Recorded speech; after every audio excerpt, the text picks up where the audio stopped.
Hi there again, it's Mark from Drumnosis.com, and I thought today I would follow on a discussion with a girl in the bass drum group called Donna.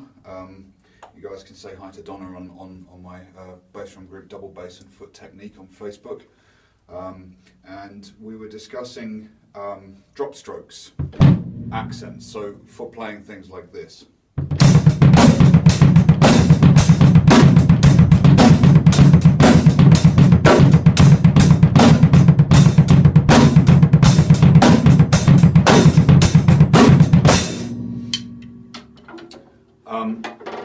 And one of the issues that we were discussing was how to get a drop stroke for an accent without doing this. So I don't know if you can see that from where the video is, but like getting kind of a double note on the way up.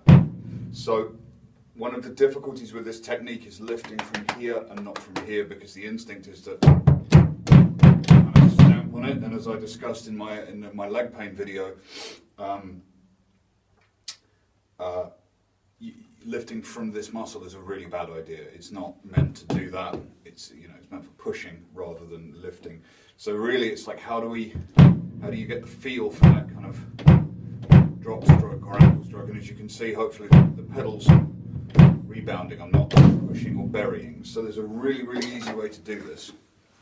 Take one of your sticks, and this is just to get a feel for what it should feel like when you play this stroke. Put it under your bass drum leg. So I'm going to do it with my right leg because most of you will be right-footed. And just let your leg go loose and lift and drop.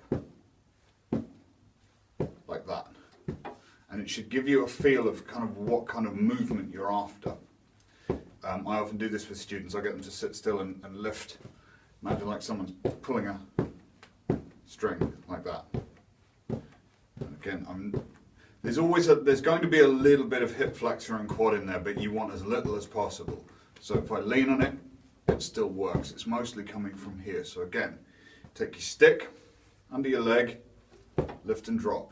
Just let the leg go heavy, and it'll just give you an idea of that kind of puppet string feeling. The motion is very similar to molar. And actually, if you sit and do a molar stroke at the same time, it can help you get a feel for it. So, just very quickly, if I take a pad here, so if I do a molar stroke and then do my foot at the same time,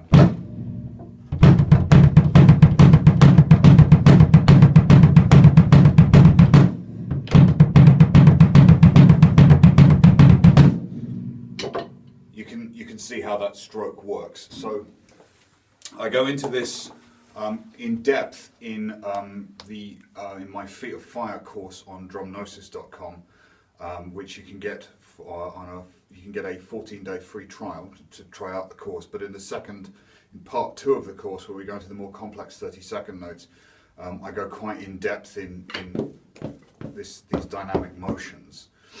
So if you're interested in that, check it out. But remember, stick under the leg, lift. Imagine somebody's got a piece of string and they're lifting your foot up like that. There will be some quad and some hip flexor, but as little as possible. So until next time, it's Mark from Drumnosis. Happy practicing. See you soon.